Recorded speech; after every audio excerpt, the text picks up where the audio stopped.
여러분 안녕히 주무셨습니까? 우리가 잠든 사이 어떤 일이 있었을까요? 저희 굿모닝 글로벌과 함께 챙겨보시죠. 자, 먼저 미국 증시는 지난 밤 사이에 혼조세로 마감이 됐습니다. 미국 증시 가운데 다우 지수는 소폭 반등에 성공을 했지만 나스닥 지수는 여전히 하락세를 면치 못했는데요. 0.24% 정도 약보합권에서 마감이 됐습니다. 나스닥 지수의 경우에는 장중 한때 플러스권으로 전환되려는 시도가 몇 차례 있었지만 결국은 마이너스권에서 마감이 됐습니다. 자, 이런 현상이 나타났던 가장 주된 이유는 10년물 국채금리가 지속적인 상승세를 보이고 있기 때문인데요. 10년물 국채금리가 상승하다 보면 경기 민감주에게는 그렇게 부정적이지는 않을 수 있겠지만 기술주에게는 큰 부담 요인으로 작용을 하게 됩니다. 자, 이런 것들이 나스닥 지수의 하락세를 계속 이어가게 만든 그런 요인으로 짚어지고 있습니다. 자, 어쨌든 이제 급격한 하락세를 멈추고 이제 어느 정도의 혼조권에 왔는데 그렇다면 매도세가 끝난 것이냐? 사실 그렇지 않다는 의견이 굉장히 많은 것 같습니다. 왜냐하면 우리가 흔히 공포지수라고 부르는 빅스 지수, 즉 변동성 지수가 여전히 22 위에서 움직이고 있기 때문에 여전히 시장의 매도세는 끝나지 않았다는 의견이 좀 많이 나오고 있는 것 같고요. 여기에다 또 한 가지 미국 행정부가 초유의 디폴트를 막기 위해서 부채 한도를 증액할 것이냐에 대한 그 벼랑 끝 협상을 벌이고 있는데요. 이것도 굉장히 초유의 관심사죠. 그러다 보니까 이런 것들이 경계 심리가 여전히 시장에 남아 있는 것으로 보입니다. 결국 시장은 급격한 하락세는 멈췄지만 여전히 우리가 눈여겨봐야 될 주요 부정적 변수들이 여러 가지 있기 때문에 어떤 것들이 있었는지 정리해볼 필요가 있어 보입니다. 자, 지난밤 사이 있었던 일들을 자세한 마감 시황 전채린 앵커가 전해드리겠습니다. 네, 미국장 마감 상황 정리해드리겠습니다. 오늘 미국 시장에서는 눈치 봐야 될 요소들이 참 많았던 하루였습니다. 금리며 파월의 연설이며 그리고 예산안 협상까지 다양한 요소들을 투자자들이 주시하고 있었는데요. 장 초반까지만 했더라도 10년물 금리를 가장 주시하고 있었습니다. 최근에 꾸준한 상승세를 이어가다가 오늘은 높은 변동성을 보인 채 거래가 됐습니다. 장중 한때 1.49%까지도 낙폭을 키우자 지수는 여기에 안도를 하면서 일제히 오르는 듯 했으나 장 마감을 얼마 남겨두지 않고 금리가 다시 1.5%대 중반까지 오르면서 나스닥 지수는 하락으로 반전을 한 채 거래를 마쳤습니다. 다만 전일 굉장히 큰 폭으로 빠졌던 기술주들 가운데 많은 종목들이 낙폭을 부분적으로나마 만회한 채 거래를 마치기는 했습니다. 한편 투자자들은 오늘 있었던 파월 의장의 연설에도 주목했습니다. 파월 의장은 공급망 병목 현상이 악화하고 있다면서 이 높은 인플레이션 수준이 예상보다 장기화될 수 있겠다고 처음으로 시사를 했습니다. 다만 지금은 기대 인플레이션을 높이는 직접적인 증거가 보이지 않고 있는데 이 기대 인플레를 상승시키는 증거가 보인다면 그때 금리를 인상하겠다고 시사했습니다. 또 최근 시장을 긴장시키고 있는 미국의 정치적인 상황 역시도 확인해 봐야겠습니다. 현재 상원은 이르면 오늘 임시 예산안을 표결에 붙일 예정인데요. 예산안 협상이 지지부진하자 임시 예산안이라도 통과시켜서 셧다운 사태를 막겠다는 취지가 되겠습니다. 다만 내일 자정이 되기 전까지 상원과 하원을 모두 통과해야 하기 때문에 셧다운을 실질적으로 막아줄지 여부는 아직까지는 불분명한 상황입니다. 오늘장 섹터와 종목별 흐름들도 정리해 보도록 하겠습니다. 오늘은 자재를 제외한 10개 섹터가 모두 상승으로 거래를 마쳤는데 그 안에서 필수 소비재와 유틸리티가 1%대 오르면서 가장 강한 흐름을 시현했습니다. 종목별로는 우선 전일 가장 크게 빠졌던 몇몇 기술주들의 반등이 눈에 띄었는데요.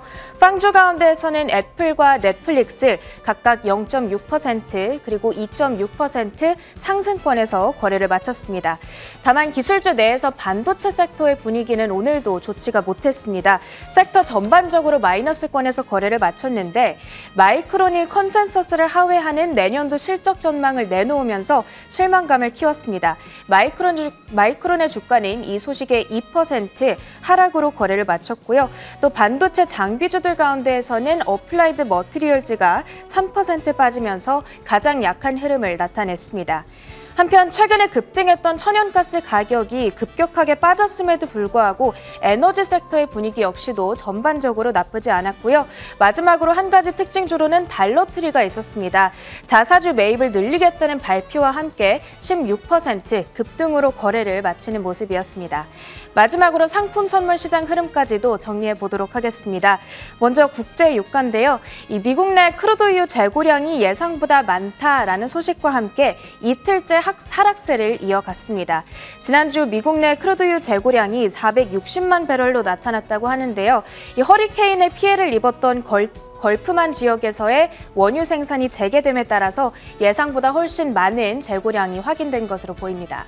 마지막으로는 금 가격까지 확인해 보도록 하겠습니다. 금 가격은 최근 들어서 계속 비슷한 흐름을 나타내고 있습니다. 연준의 테이퍼링에 대한 기대감 그리고 달러화 강세에 맞서서 금 가격은 상대적으로 낙폭을 계속해서 기록하고 있습니다. 미국장 마감 상황이었습니다.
자, 지난 밤 사이 미국 시장에 있었던 일을 저희가 4가지 키워드를 설정을 해서 알아보도록 하겠습니다. 애프터마켓 신한금융투자 WM 리서치부 스마트 머니 추적팀 최진석 팀장 함께하겠습니다. 어서 오세요. 안녕하십니까? 네, 안녕하세요.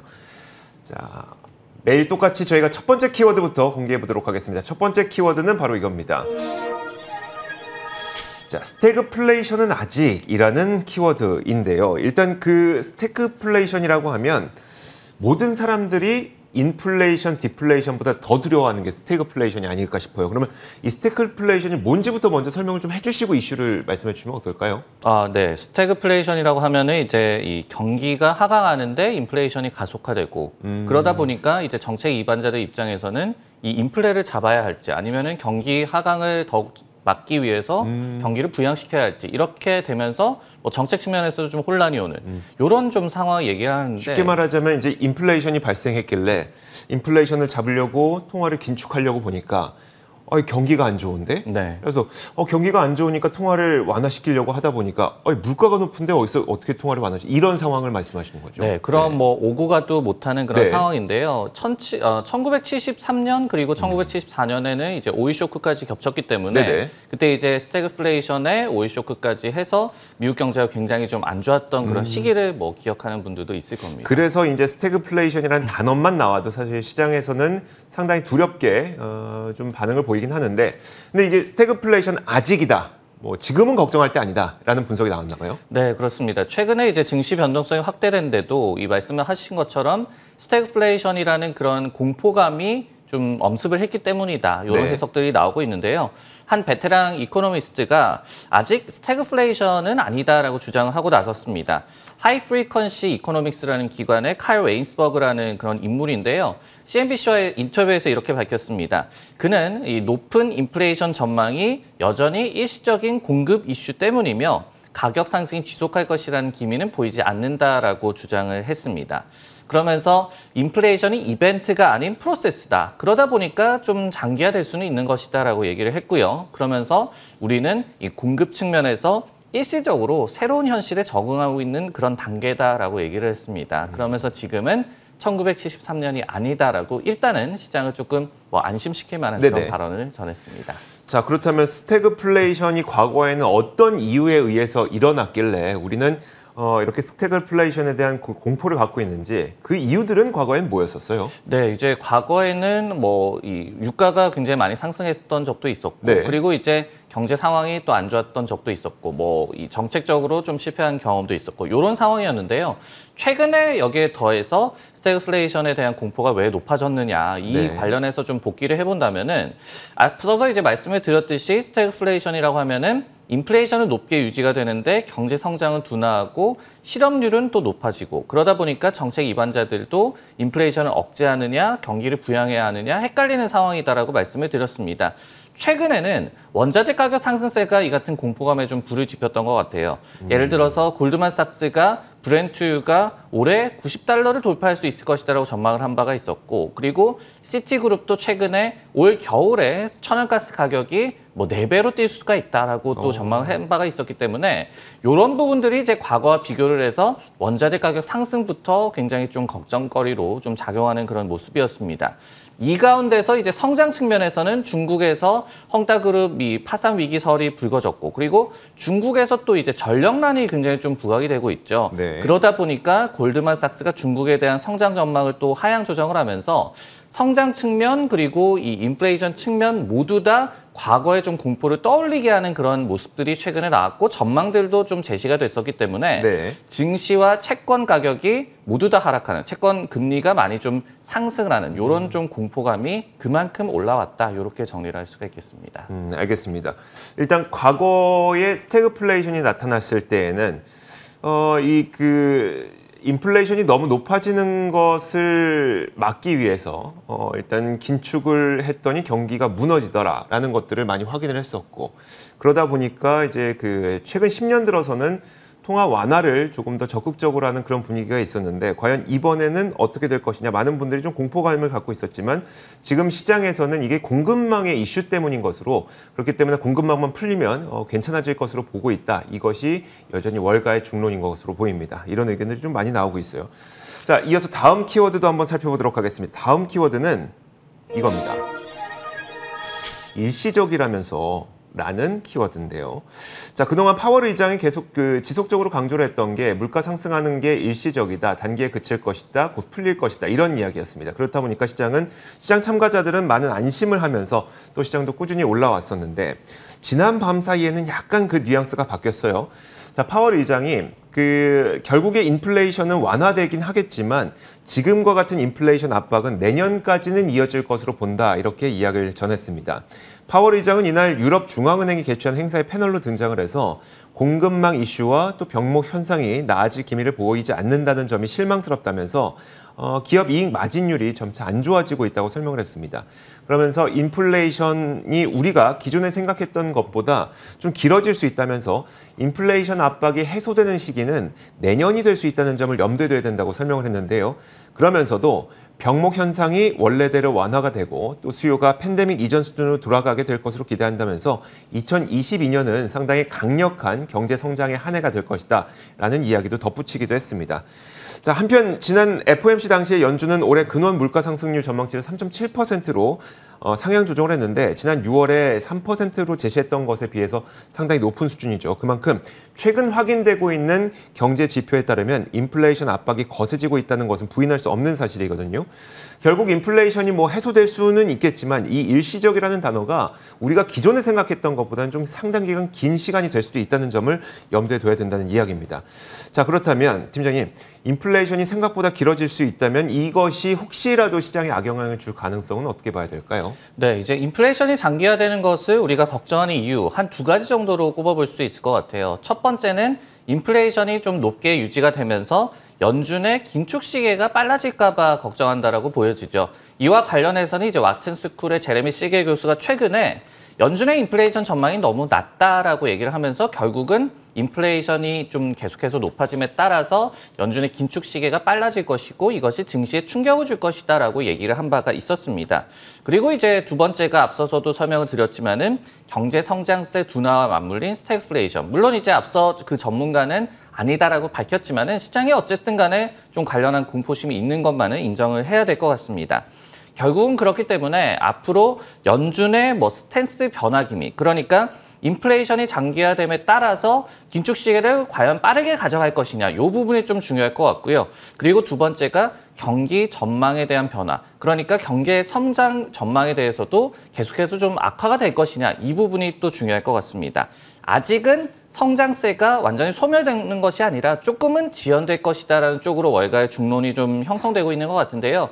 예를 들어서 이제 UBS 같은 경우에도 최근에 국채금리가 많이 좀 상승한 것이 낙관적인 성장 전망 때문이다라고 또 긍정적인 해석을 남겼기 때문에 앞서서 이제 이 앵커께서도 말씀을 해주셨죠. 일시적이다라는 단어가 일시적이긴 한데 그 기간이 좀 길어졌다. 이쪽으로 일단 월가에서는 의견이 모아지고 있는 것 같은데 결국은 좀 더 뭐 지켜봐야 한다. 생산 차질 문제가 언제 풀릴지를 지켜봐야 한다. 이런 쪽으로 좀 몰리는 것 같습니다. 알겠습니다. 결국 우리가 앞으로 더 살펴봐야 될 그 중요한 시장의 변수는 긴축 시점과 그리고 성장률 전망치 이런 것들이 굉장히 중요한 시장의 변수가 될 수도 있다는 그런 전망인 것 같습니다. 자, 이어서 다음 키워드를 한번 살펴보면요. 바로 이겁니다. 이번엔 좀 좋은 소식인데요. 초기 대박 조짐. 그러면서 아이폰의 사진이 나오는 거 보니까 이번에 새로 출시될 아이폰 13이 좀 인기가 있을 것으로 전망이 되나 봐요. 네, 복수의 그런 의견이 있어서 좀 소개를 해드릴까 하는데요. 애플의 아이폰 13의 초기 대박 조짐을 얘기하는 월가 애널리스트들이 조금씩 늘어나고 있습니다. 이날 KGI 증권이라는 기관에서 애플에 대한 아웃퍼폼 의견을 유지를 하면서 목표 주가도 $180로 그대로 유지를 했는데요. 그러면서 이제 고가 모델인 아이폰 13 프로와 프로 맥스에 대한 수요가 높게 나타나고 있다고 얘기를 했습니다. 그리고 그러면서 하이엔드 모델이 이번에 매출의 절반 이상을 차지할 것 같다라고 전망을 했고요. 그러면서 이번에 뭐 앱스토어와 관련해서 법원 판결, 이런 애플의 좀 악재가 있었죠. 관련된 악재를 아이폰 13에 대한 수요가 좋게 나오면서 좀 상쇄를 할 수 있을 것이다라고 분석을 했습니다. 에버코어 역시도 당사의 조사 결과 ASP, 평균 판매 단가의 상승세가 좀 눈에 띄는 것 같다라고 얘기를 했고요. 그러면서 이제 애플이 어떤 하이엔드 모델에 좀 주력을 하고 또 소비자들도 여기에 집중을 하는 것이 결국은 가격의 추가 업사이드를 도모할 수 있을 것이다라고 분석을 했습니다. 특히 이제 1TB의 메모리를 갖고 있는 모델의 인기가 높아지고 있다라고 얘기를 했고요. 배터리 수명이 높아진 것도 이번에 아이폰 업그레이드 수요가 좋은 것을 견인할 수 있을 것이다라고 또 분석을 했습니다. 사실 우리가 애플의 아이폰이 잘 팔릴지 말지를 눈여겨보는 이유는 단순히 이제 애플 주가가 어떻게 될 것이냐도 중요하겠지만 애플이 워낙 미국 시장에서 가장 큰 시가총액을 차지하고 있기 때문에 애플의 주가가 잘 올라가야 또 시장 하락도 방어해 줄 수 있고 그런 측면이 있기 때문에 애플의 아이폰이 얼마나 잘 팔리는지 좀 기대하고 있는 측면이 있는데요. 어쨌든 이제 그 지난 밤 사이에도 애플의 주가는 뭐 소폭 반등하기도 했습니다.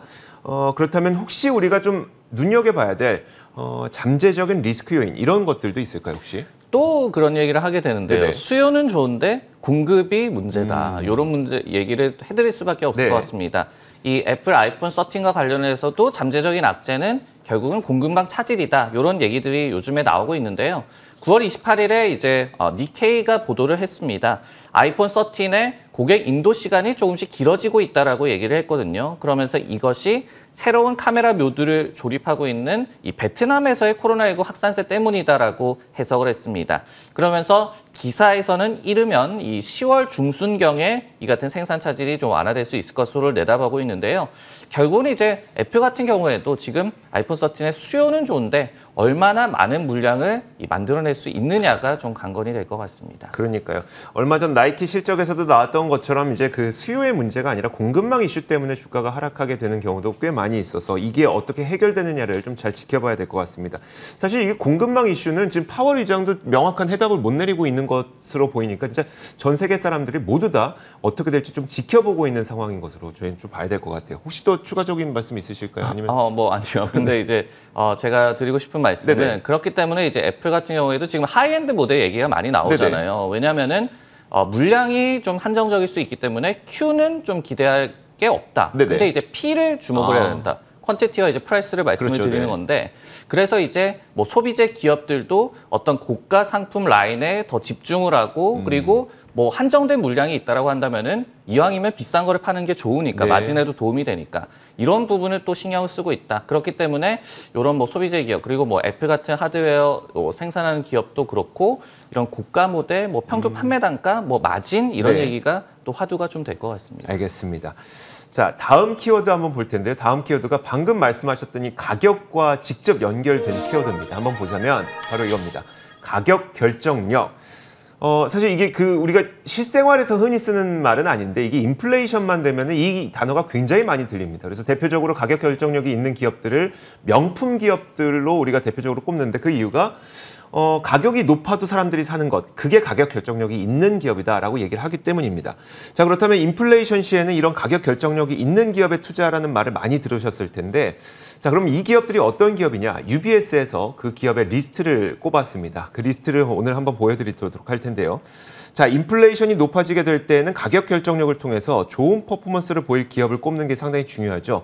UBS는 이날 투자자들의 서한을 통해서 향후 수분기 동안 시장보다 좋을 기업을 꼽았습니다. 그 기업 가운데 눈에 띄는 기업들은 뭐 스타벅스라든지 힐튼 월드와이드 홀딩스, 호텔을 갖고 있는 그 그룹이죠.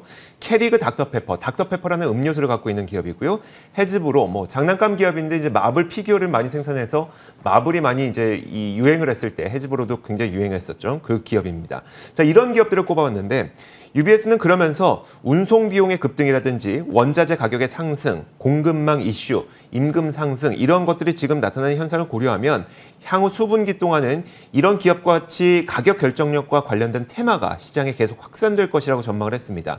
자, UBS에 따르면 앞으로 투자 기업을 선택할 때는 이런 기업을 위주로 꼽아야 된다는 이야기인데요. 특히 오는 10월 중순부터 시작될 3분기 어닝 시즌에는 이 가격 결정력 테마가 굉장히 또 많이 주요 변수로 작용하게 될 것으로 전망을 했습니다. 왜냐하면 3분기 실적에는 이제 증가된 비용이라든지 공급망 차질로 인한 실적 타격 이런 것들이 고스란히 드러날 것이기 때문에 이번에 특히 이번 분기부터는 이 가격 결정력이 굉장히 중요한 키워드가 될 것으로 전망을 했는데요. 자, 3분기 실적 시즌을 앞두고 가격 결정력이 높은 기업들에 대한 관심을 높여야 될 것으로 보입니다. 자, 그럼 그 기업들이 어디이냐? 자, 리스트를 한번 보여드리도록 할 텐데 그 리스트가 모두 다 우리에게 익숙하진 않습니다. 몇 가지 익숙한 기업들을 꼽아보자면 스타벅스, 가장 위에 보이시는 게 스타벅스고요. 자, 그 다음으로 또 그나마 좀 와닿는 거는 힐튼 월드와이드 홀딩스, 방금 말씀드렸던 것처럼 호텔을 들고 있는 그 기업이죠.